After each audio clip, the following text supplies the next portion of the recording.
Akkam jirtu dhaggeeffattoota keenya oduu yeroo kanaa qabnu sin dhageechisna an ejersa abdiiti. Waraanni bilisummaa Oromoo aantummaa uummata isaa qabu afaan qofaan osoo hin taane hojii qabatamaan agarsiisaa uummata isaa walitti qabuun haala yeroo irratti waliin mari'ataa akkasumas yaada ijaarsas ta'ee waan dandeettii isaatiin mancaatii qabeenya fi gaaga'ama garaagaraa irraa akka of tiksu ni barsiisa jedhame.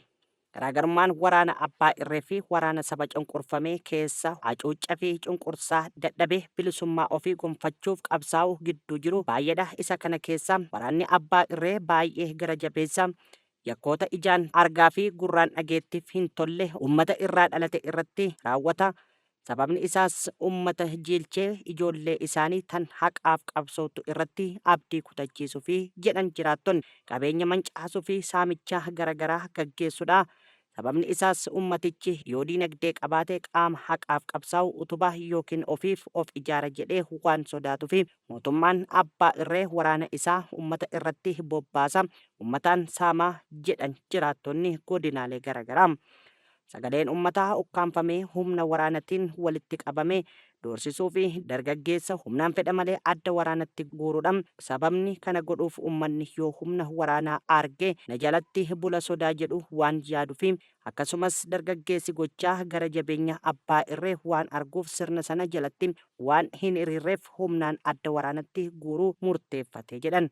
Waraanni saba cunqurfamee garuu fedhiif hawwiin isaa bilisummaa sabaa waan ta'eef fedhii ofii caalaa fedha saba bal'aa hordofaa. Sababni isaas lubbuu jijjiirraa hin qabne hunda saba isaaf wareegee waan ta'eef sabni isaa dammaqiinsa siyaasaa fi tokkummaa akka sibiila jabaatu akka horatu taasisa. Saba ofii jaalata, jaalala saba isaa qabu balaa sabichaatti dhufu irraa qolata, saba ofiif wareegame wajjin agarsiisa. Kanaaf waraanni bilisummaa Oromoo onnee fi sammuu uummata isaa keessa jira. Eenyuyyuu saba isaan adda baasuu akka hin dandeenye jiraattonni godinaalee garaagaraa yaada isaanii maddeen keenyaaf kennuudhaan ibsanii jiru.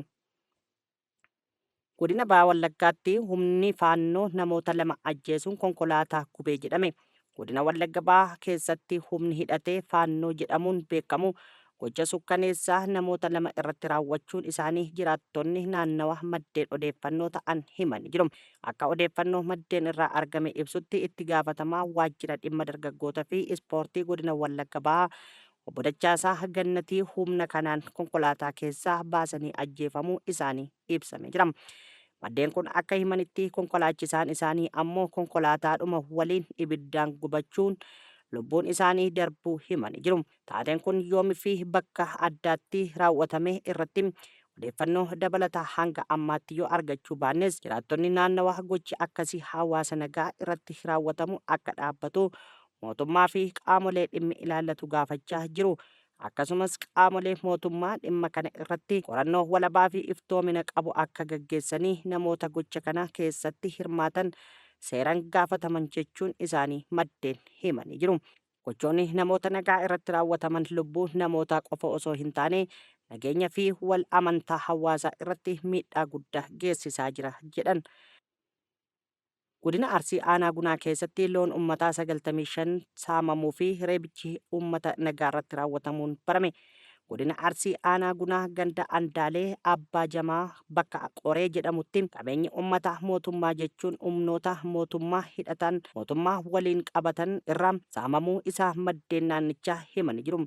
Taateen kun adoolessa 16 bara 2026 raawwatamuu isaa maddeen ibsanii jiru.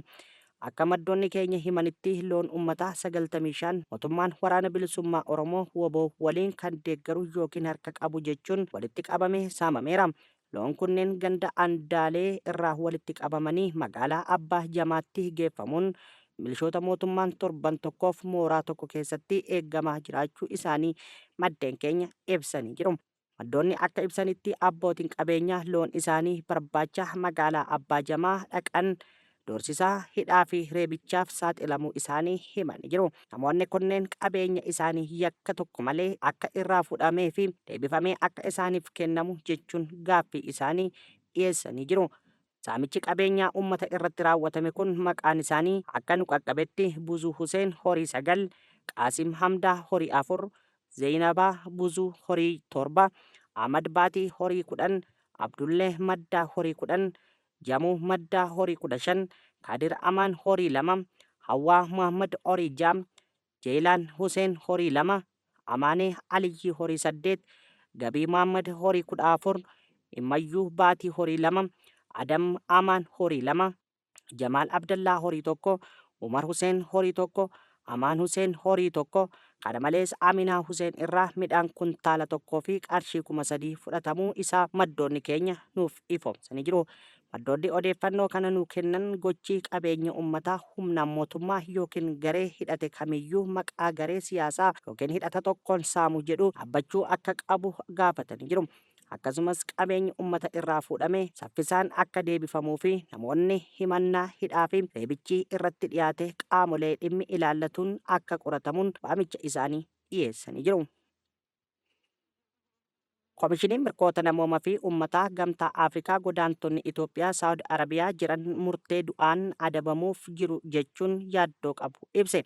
Godaantonni Itoophiyaa Saawud Arabiyaatti to'annoo jala oolfaman hedduu daddabarsaa qorichaa sammuu adoochuun himatamu murtee du'aan adabamuuf jiru jechuun koomishinichi yaaddoo qabu ibse. Ibsa koomishinichi torban kana keessa baaseen gariin godaantota yakka kanaan himatamanii ajjeeffamanii jiru. Himatamtoonni kunneen adeemsa haqaa sirrii ta'ee akka hin arganne abukaatonni isaaniif falmu akka hin dhaabbannee fi akkasumas tajaajila qoonsilaa Itoophiyaa fi nama afaan hiikuuf akka hin arganne ibsamee jira. Chaartariin mirgoota namoomaa fi uummata Afrikaa keewwata 4, 5 fi 7 jalatti mirgi lubbuun jiraachuu kabajaa fi tajaajila haqaa argachuu tumame akka jirus eeramee jira.